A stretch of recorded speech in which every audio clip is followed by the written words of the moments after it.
presidenta del Consejo Nacional Electoral, Diana Tamaín, prefirió no anticipar criterios sobre los alcaldes electos del Guayas, que hoy no recibieron sus credenciales, debido al plazo de 72 horas para que se ejecutorien las resoluciones del Tribunal Contencioso Electoral, esto a 4 días de su posesión. Son 25, pero solo 22 alcaldes electos pudieron tomarse la foto con la presidenta del CNE en el auditorio del Centro Cultural Eloy Alfaro, sur de Guayaquil. Antes, declaraciones para afianzar lo que Diana Tamaín arguye como un dechado de orden y transparencia. Aunque los contratiempos por los plazos de las notificaciones emitidas por el Tribunal Contencioso pongan en jaque la posesión. Habrá instancias que tendrán que pronunciarse, ya sea el Tribunal Contencioso Electoral o la Procuraduría General del Estado. Los alcaldes de Salitre, Naranjito y Milagro se quedaron con los ternos listos. Casi le pasa lo mismo a Dalton Narváez. La burgomestra saliente fue la que no aceptó y estaba impugnando, pero ya fue negado el recurso en última instancia. En medio de la entrega, la deferencia por ser la máxima autoridad de la provincia. Durante 2 meses no es que se bajan totalmente las puertas, o sea, debe haber un trabajo al interior. Hay un trabajo al interior, está el prefecto, estarán todos los directores míos salen de la academia, los directores míos salen de la empresa privada. Hablaron también de las reformas electorales y un cocolón verde. Para que se vuelva a revisar esos informes que en su debido momento presentó Alianza País. Y a propósito de los presuntos aportes ilegales de Odebrecht y otras contratistas del Estado a las campañas de Alianza País, van a presentar sus insumos en la Asamblea Nacional a fin de que un nuevo Código de la Democracia permita finalmente efectivizar las sanciones. El uso de los fondos partidarios y el uso de los bienes públicos que no se tipifican. 333 autoridades acudieron por sus acreditaciones para poder cumplir cada palabra empeñada en tarimas, informó Jorge Escobar. El Consejo de Participación Transitorio entregó al Consejo de la Judicatura información sobre cientos de denuncias contra servidores del sistema judicial. La Judicatura se comprometió a investigar estos casos para determinar posibles responsabilidades. La agenda no termina para Julio César Trujillo a pocos días de culminar su gestión como presidente del Consejo de Participación Ciudadana Transitorio.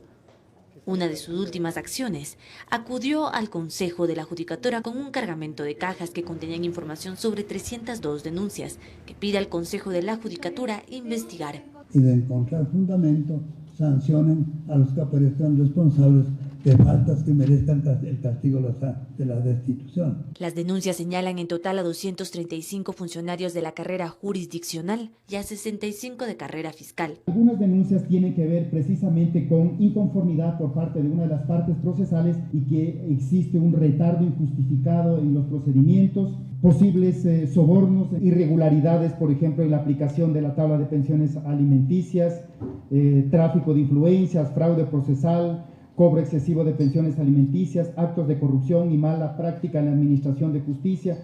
La investigación de estos será expedita, según comentan las autoridades del Consejo de la Judicatura. Esta información será procesada y será determinada y validada. Pero en definitiva, las acciones disciplinarias prescriben en 1 año y tendremos que tomar la decisión antes de los plazos de prescripción. Actualmente, este organismo mantiene 325 expedientes abiertos a funcionarios. Previo a la posesión del actual pleno ya existían más de 500 expedientes ingresados y ahora se suman estas 302 denuncias, que coinciden con el proceso de evaluación a los funcionarios del sistema judicial que lleva a cabo este organismo, informó Carolina Basante. Como parte de la asistencia penal solicitada por las autoridades colombianas, el activista político Fernando Valda rindió su versión a través de videoconferencia sobre su secuestro en el 2012. Entre otras cosas, Colombia pretendería establecer si se violó su soberanía. Por más de 3 horas desde la Fiscalía General del Estado en Quito a través de videoconferencia con la de Colombia, el activista político Fernando Valda rindió su versión sobre el secuestro del cual fue víctima el 13 de agosto del 2012 en el vecino país. Yo creo que con esto se les acabó el cuento de que esto es persecución política. El sistema judicial colombiano ha encontrado también ya responsabilidades de personas, funcionarios ecuatorianos que intervinieron dando órdenes y dirigiendo mi secuestro en Colombia.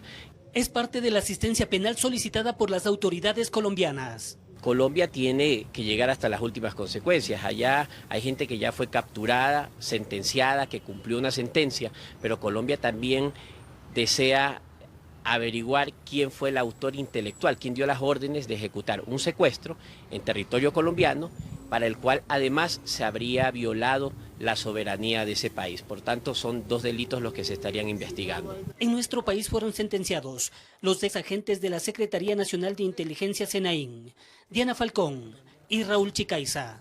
Balda descarta que se trate de doble juzgamiento. No existe doble juzgamiento en el caso de quienes se encuentran prófugos. Me refiero a Rafael Correa y Pablo Romero, porque ellos todavía no han podido ser sentenciados en el Ecuador. Por tanto, la justicia de otro país podría emitir una sentencia tal vez antes de la que se podría producir en Ecuador, por el mismo delito. Balda tampoco disipa la posibilidad de que se haya cometido fraude procesal en Colombia. Pero yo presumo que también hubo mano negra para tratar de impedir que avancen las investigaciones en Colombia. Y por eso pues se menciona que posiblemente se investiga también un delito de fraude procesal en ese país. Informó Héctor Romero. Un informe de la Contraloría General del Estado establecería que Galo Chiriboga habría incumplido en la declaración juramentada cuando se desempeñó como fiscal general del Estado, por lo que en los próximos días la Fiscalía podría formular cargos en su contra por el presunto delito de perjurio.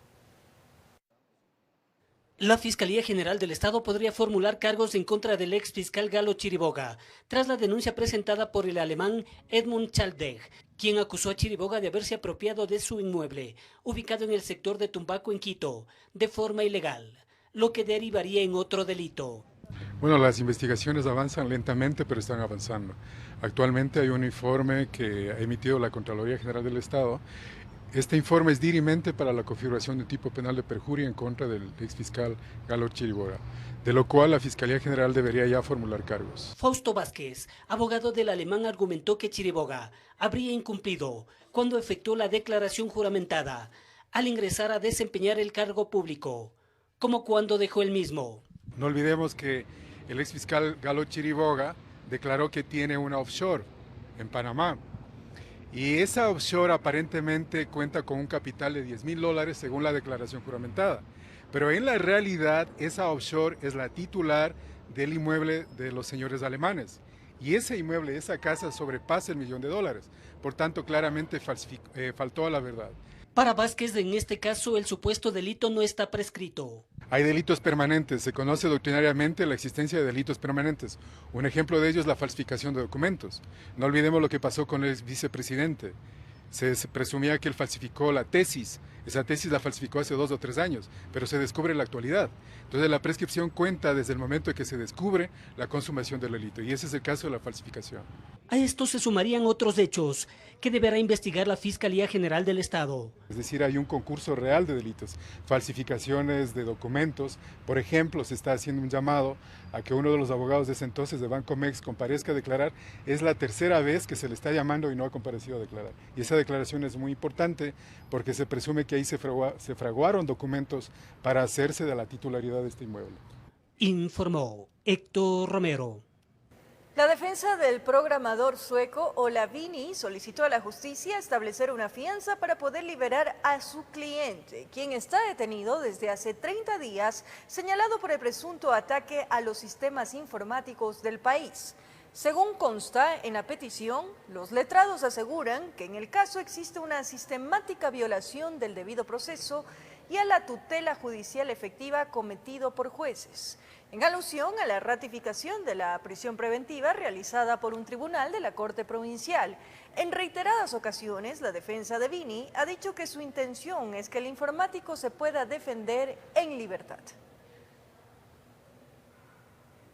Y existen criterios contrapuestos entre expertos juristas en torno al alcance de la resolución de la Corte Constitucional, que buscaría blindar las acciones del Consejo de Participación Transitoria. La decisión fue tomada por la Corte Constitucional, emitir una normativa que blinda las decisiones tomadas por el Consejo de Participación en Transición y que dejaría con un candado constitucional a las designaciones realizadas. Para Ismael Quintana, esta decisión es errada, pues la Corte, que fue electa por el mismo Consejo, no debía pronunciarse. Es un mensaje muy lamentable el que la Corte Constitucional le da al ciudadano, porque estamos aceptando entonces que tuvimos que acudir a usar al puro estilo correísta la magistratura constitucional para cubrir una decisión eventualmente mal tomada. Cosa que rechaza el jurista Ramiro García, quien asegura que la resolución de la Corte no significa ningún blindaje jurídico. Lo que se ha hecho es lo obvio, dice, pues las decisiones del Consejo no pueden ser revisadas. No lo puede hacer, y si lo hace, enfrentaría acciones judiciales que podrían terminar con la destitución de los nuevos vocales del Consejo de Participación.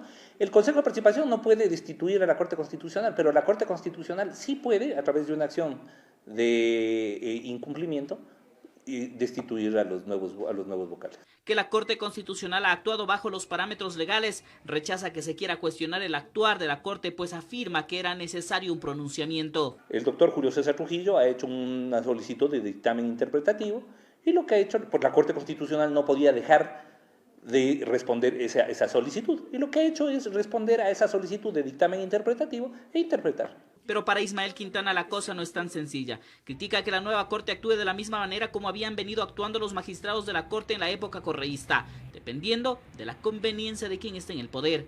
¿Tenemos una Corte imparcial? ¿O tenemos una Corte que está dictando fallos a la carta y a la medida y al gusto y sazón del consumidor?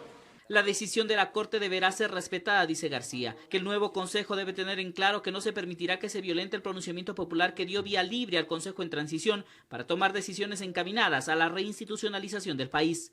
Evitar equívocos teniendo en cuenta que varios de los nuevos vocales elegidos han emitido algunas declaraciones poco afortunadas en donde señalan que van a actuar al margen de la ley. Entonces lo que ha dicho la Corte Constitucional, y me parece adecuado, es esta es la cancha y estas son las líneas y de aquí no se sale. Pero estamos intentando proteger lo hecho por el transitorio, pero además de pasito nos vamos autoprotegiendo nosotros, pues, porque estamos protegiendo nuestro nombramiento. Entonces, cuando ya hay unos intereses personales que están de por medio al momento de fallar, afecto la imparcialidad que debo imprimir en la resolución del caso, y eso genera una cuestión, que aquí la decisión ya no es jurídica, es política. Informó Javier Gallo. Durante una entrevista radial, el canciller José Valencia manifestó que Ecuador está cerca de conseguir la exoneración de la visa tras el avance de los diálogos en Europa. Valencia aseguró que cuenta con el apoyo de 12 estados, 10 por escrito y 2 de manera verbal, por lo que a finales de año se contará con los pasaportes biométricos, requisito para eliminar el visado a la Unión Europea. Este domingo se realizará la posesión espiritual y simbólica del alcalde electo Jorge Yunda por parte de los pueblos y nacionalidades indígenas.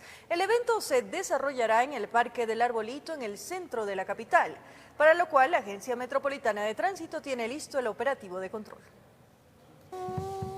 Con un ritual para purificar y renovar las energías del alcalde electo de Quito, Jorge Yunda, así arrancará la posesión simbólica que realizarán en el Parque del Arbolito, en el centro de la capital, los pueblos y nacionalidades indígenas, este domingo 12 de mayo.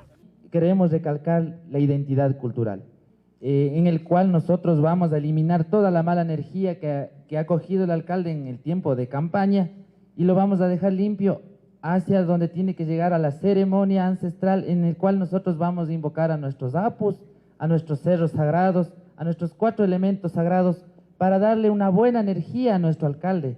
Posterior a ello, en una peregrinación se dirigirán hasta el Parque Ichimbía, en donde se realizará la ceremonia de posesión ancestral de nuestro nuevo Mantaya de Quito, nuestro nuevo alcalde de Quito, en el cual nosotros estaremos entregando el bastón de la dignidad. Para todo ello, la Agencia Metropolitana de Tránsito, junto a otras entidades, tienen listo el operativo de control para precautelar la seguridad y movilidad de los asistentes. No existirán cierres viales, no existirán desvíos.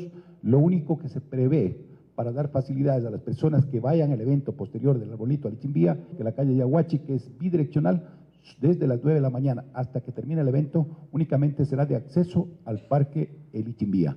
Hay que considerar también que para dar facilidades a las personas hemos generado también la unidireccionalidad sobre la calle Solano. En este marco recomendaron a la ciudadanía que asistirá al evento hacerlo en transporte público. En Quito informó Adriana Rojas. Luego que el alcalde electo de Quito, Jorge Yunda, anunciara que el costo del pasaje del metro de la ciudad no será subsidiado, las reacciones no se hicieron esperar. Por un lado están quienes apoyan la medida y otros que la rechazan. No estamos en la posibilidad de subsidiar nada, los subsidios no son buenos ni malos, pero el subsidio de transporte me parece que sería letal para la economía de la ciudad. Así, el alcalde electo de Quito, Jorge Yunda, adelantó que durante su administración no cabría la posibilidad de subsidiar la tarifa del pasaje del metro, visión que es apoyada por Cristóbal Buendía, presidente del Observatorio de Movilidad. Y es que sumarle un costo adicional a la municipalidad luego de haber tenido una obra tan costosa sería descabellado. Se ajustan a la verdad. Y el transporte público, como cualquier otro servicio de orden público, tiene que ser sustentable en el tiempo, dentro del punto de vista financiero, sin olvidar el tema de la calidad del servicio. Sin embargo, esto sería un criterio adelantado, sostiene Carlos Páez, concejal saliente, y explica por qué. Antes de decir que es posible y no es posible, creo que lo pertinente es discutir esa estructura tarifaria y dentro de esa estructura tarifaria entender que lo que hay que garantizar son dos cosas. Primero, la sostenibilidad de las operaciones y paralelamente la asequibilidad al sistema. Esto quiere decir que los costos no sean prohibitivos en el sentido de que algunos usuarios, particularmente aquellos sectores más pobres, no puedan tomarlo porque es muy caro. Esto en el marco de la necesidad que tendría la capital de un transporte público integrado, señala, con una tarifa asequible que se pueda definir con el respectivo estudio, en el cual si el municipio debe subsidiar, lo haga. Los subsidios para el transporte público no son nuevos ni solamente de aquí. Es una posibilidad de la política pública que bien utilizada contribuye a mejorar la calidad del servicio que perciben los usuarios. No porque en otro lado se lo haga, lo vamos a hacer aquí. Si es que hacemos las cosas bien, de acuerdo a los análisis que el observatorio ha podido hacer, no es necesario un subsidio. Estaríamos hablando de una tarifa de equilibrio de entre 30 y 35 centavos. Con una tarifa así, siempre y cuando las cosas se hagan bien, efectivamente el sistema de transporte público puede ser sustentable. En Quito informó Adriana Rojas. En el marco de su visita a la obra civil del Hospital de Durán, la ministra de Salud defendió las pruebas adquiridas por el Estado para la detección del VIH. Nosotros mismos hemos solicitado ese examen especial a Contraloría y a todos los órganos de control. Tenemos la verdad de nuestro lado. Como ustedes han visto, todos los organismos internacionales han presentado su respaldo a la sociedad civil frente a lastimosamente la tergiversación que se ha dado de los datos. Nosotros jamás pondríamos en riesgo la salud de la población y tenemos la verdad de nuestro lado. Momento de nuestra primera pausa, amigos, aquí en la emisión central del Comercio TV, y al regresar les contamos que en Durán, nuevo caso de intento de abuso sexual. La madre del niño de 9 años cuestiona los procedimientos judiciales en este tipo de casos. Los detalles en breves minutos.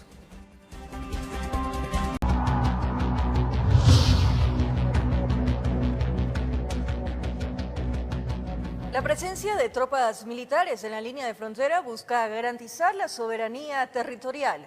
La operación Normandía movilizó a militares por tierra, aire y agua. Es un territorio bastante hostil y extenso. Hay zonas a donde se pueden llegar solo por aire y agua. Son esos espacios de tierra que aprovechan las organizaciones narcodelictivas para encaletar grandes cargamentos de droga, armas y precursores químicos.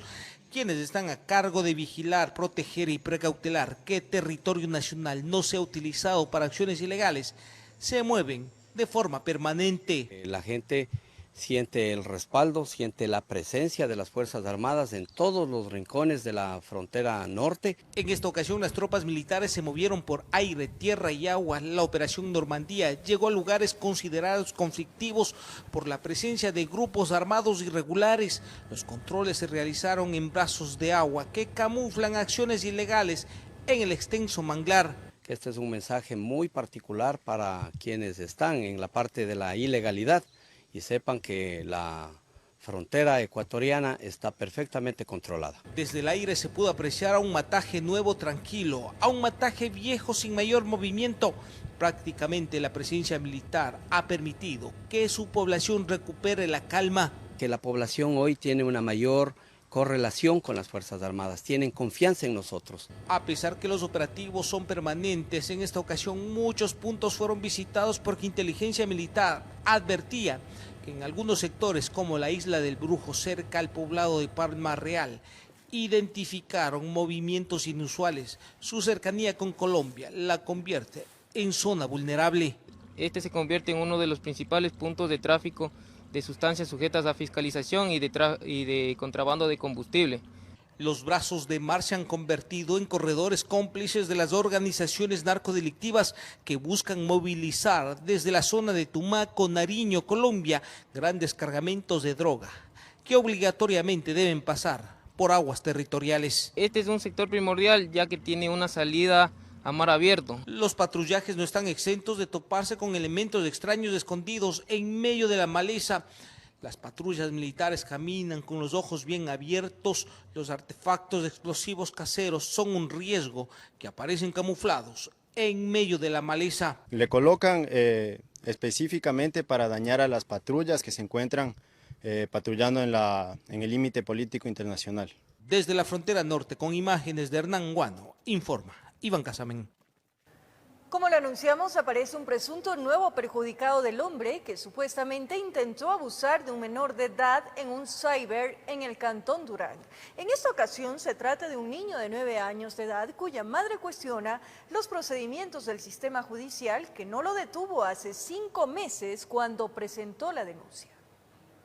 Se enteró de lo que había sucedido en un cyber en la primera etapa de la Ciudadela El Recreo en Durán y coincidían las características del sospechoso, el local y casi las mismas circunstancias, y decidió acudir a la fiscalía a preguntar qué pasó con la denuncia contra el mismo sujeto que presuntamente intentó abusar de su hijo de 9 años en diciembre del año 2018. Que este hombre le había ofrecido 5 horas a cambio de que haga lo que él estaba viendo en el monitor, y era una página pornográfica, es una cosa espantosa. Aquí le entregaron una copia del documento que pedía a la Policía Especializada en Menores y Adolescentes SINAPEN que realice las respectivas investigaciones a fecha 9 de enero, pero desde ahí el caso quedó en el olvido. No ha llegado ningún documento aquí. ¿Revisaron los archivos aquí en DINAPEN? Sí, revisaron todo y no hay nada aquí.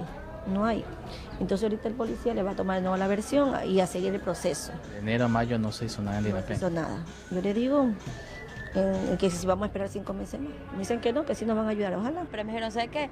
No podemos receptar la denuncia porque no tenemos información de él, no los nombres, no sabemos eso. Entonces es ahí cuando yo voy en busca de toda esa información. Con excusa de una recarga, y es ahí cuando yo tenía mi teléfono y comencé a tomar fotos por fuera, adentro, de frente a la persona que quiso violar a mi hijo. Una representante del Consejo Cantonal de Derechos de la Niñez del Cantón Durán acompañó a la madre y a la abuela del menor a la fiscalía y también a las oficinas de la DINAPEN en ese cantón de la provincia de Guayas, pero se asombró al constatar cómo aquel ciudadano estuvo todo ese tiempo sin ni siquiera haber sido notificado para que rinda una versión. Nosotros vamos a hacer la respectiva observancia, ya vamos a emitir informes a los respectivos entes correspondientes, que en este caso viene a ser la Policía Nacional, la Defensoría del Pueblo, la Defensoría Pública, el MIES, el complejo judicial de aquí del Cantón Durán, que no ha tenido conocimiento. Me convertí en perito, comencé a buscar a los niños del sector, a hacer conversar.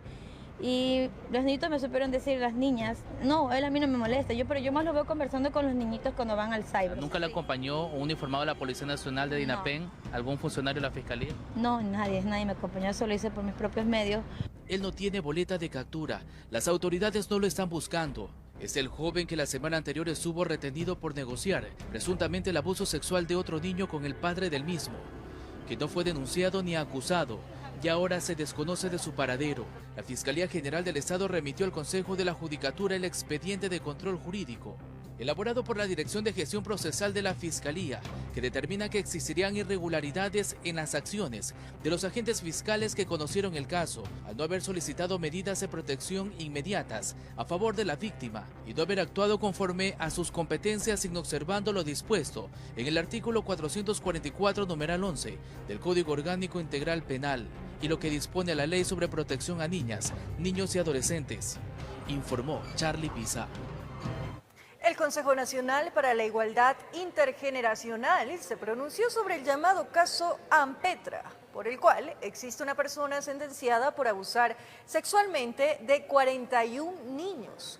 Ante el recurso de casación interpuesto por la defensa del delincuente, el Consejo Intergeneracional señaló que se mantendrá vigilante en el marco del debido proceso. Grace Vázquez, directora técnica del Consejo Nacional Intergeneracional, expresó de manera formal la posición que en este preciso instante mantiene este consejo con respecto al caso Ampetra. Nosotros somos muy respetuosos del sistema de justicia, o sea, será la Corte la que decida cuál es la sentencia o cuál es el trámite que quedará a este recurso de casación que ha presentado en este caso el agresor.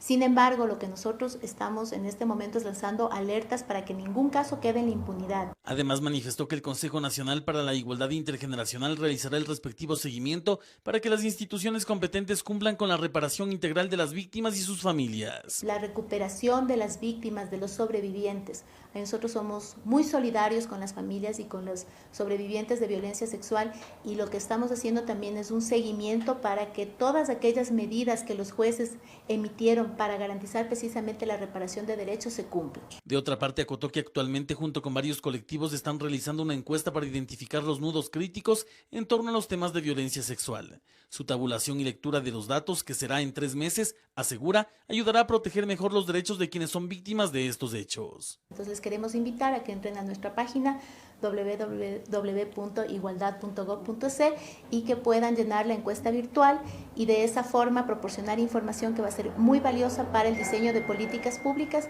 pero también para que podamos tomar medidas y acciones inmediatas para la protección de derechos. Con iniciativas y planes que permitan generar mayor información en lo que acontece en torno a los delitos de abuso sexual, están seguros, dice Vázquez, que las políticas públicas pueden ser más eficaces en este combate a la violación de derechos de niñas, niños y adolescentes. Informó Javier Rosero.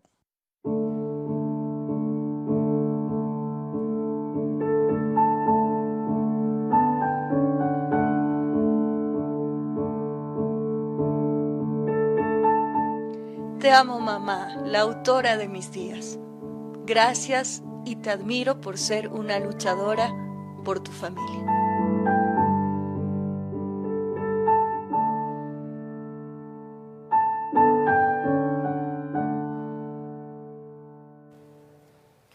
Aunque para muchas familias el Día de la Madre es un tiempo de celebración, para otras es una fecha que simplemente les recuerda que están incompletas desde que uno de sus hijos desapareció. Veamos la siguiente historia. En mi corazón está roto porque está incompleto. Así, incompleta. Es como dice sentirse Valeria Campos desde el pasado 21 de julio del 2018, fecha en la cual la última de sus 4 hijos, Michelle Montenegro, de 26 años, desapareció misteriosamente del sector de la Armenia. Un día que le cambió la vida y que emprendió un verdadero calvario.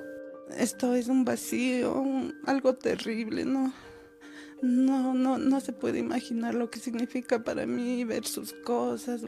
Nunca va a ser lo mismo sin su presencia. Un dolor que se agudiza al pensar que este será el primer día de la madre que Michelle estará lejos de casa. Solo quedan los recuerdos felices, que son el impulso para continuar en su búsqueda. Mis hijos hacían una parrillada, así, no me dejaban que haga nada. Eran días especiales que nunca más volverán.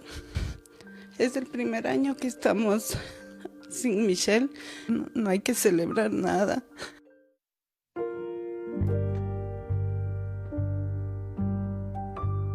Un sentimiento que poco se puede explicar con palabras, pero que pese a los años no disminuye, al contrario, crece. Y eso lo sabe muy bien Elizabeth Rodríguez, madre de Juliana Campoverde, que desapareció el 7 de julio del 2012. Y a partir de que le desaparecieron, que me la arrebataron a mi hija, para mí ha sido lo más amargo que he podido vivir, no tenerla a mi hija a mi lado. Me destrozaron mi vida en 1000 pedazos. pero también sabe de sobra que son madres que, aunque se encuentren con la indiferencia de la gente, con una justicia indolente, jamás dejarán de luchar para encontrar a sus hijos. A ella le tomó cerca de 7 años avanzar en las investigaciones, que hoy apuntan al pastor de una iglesia como el presunto autor de su desaparición y aparente asesinato de Juliana. Es muy doloroso para mí que yo no asimilo todas estas cosas. Y yo lo exijo, como digo, que me devuelva los restos de mi hija. Yo necesito encontrar a mi hija para dejarla en un lugar que se merezca. No, e inclusive hasta para llorarle. Yo necesito el cuerpo de mi hija. Madres que comparten un mismo dolor, una misma esperanza de encontrar ese pedazo de su ser que perdieron, para al fin decirles lo que guardan con gran recelo en su corazón. Julie, con toda mi alma yo te amo. No me arrebatarán tus recuerdos de mi memoria ni de mi corazón. Te amo con toda mi alma y seguiré luchando hasta el fin de mis días hasta encontrarte. Como todos los días que me levanto, me duermo o me sirvo algo de comer, pienso en ella y solo quiero decirte, hijita mía, que te amo. En Quito informó Adriana Rojas. Momento de una nueva pausa comercial.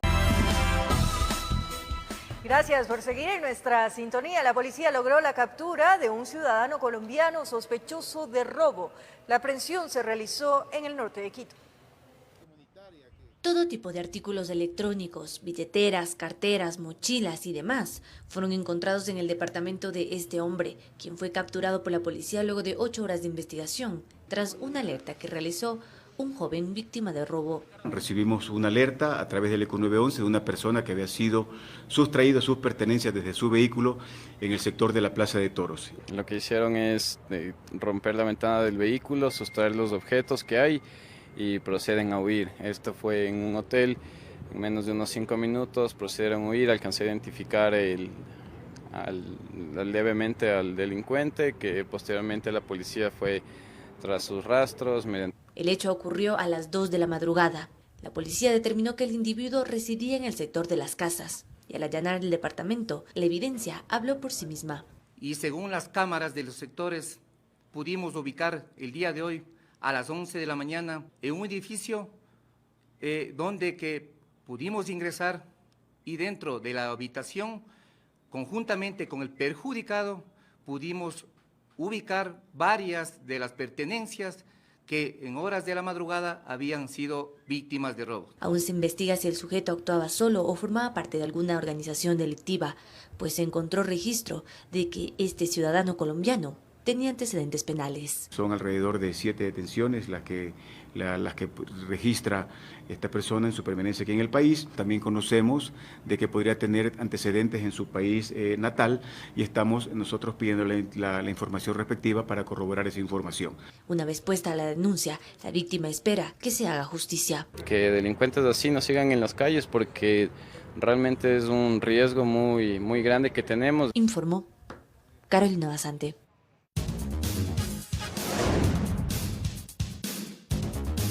Mañana inicia el Giro de Italia, en el que participarán por primera vez 3 ciclistas ecuatorianos: Richard Carapaz, Jonathan Narváez y Jonathan Caicedo, los 3 oriundos de la provincia del Carchi. Les traemos la previa de lo que serán las 21 etapas.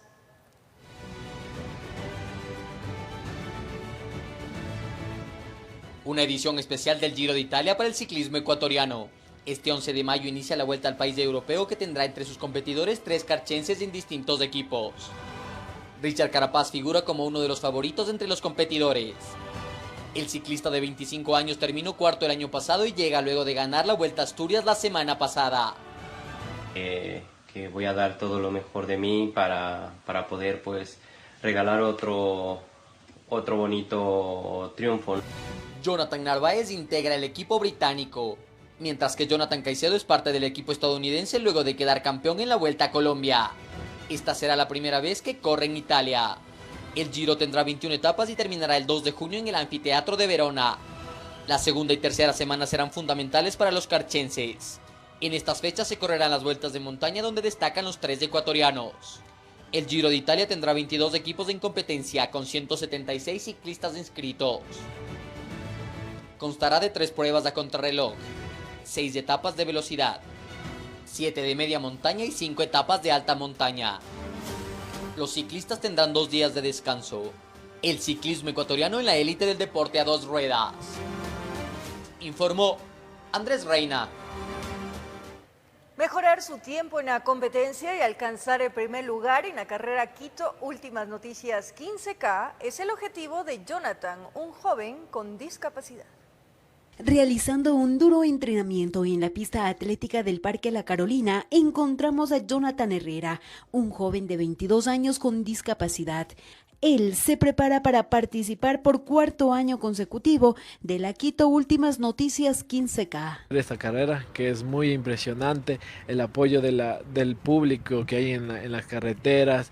Jonathan perdió su pierna izquierda cuando tenía 11 años de edad tras un accidente de tránsito, pero eso no fue impedimento para que luche por sus sueños.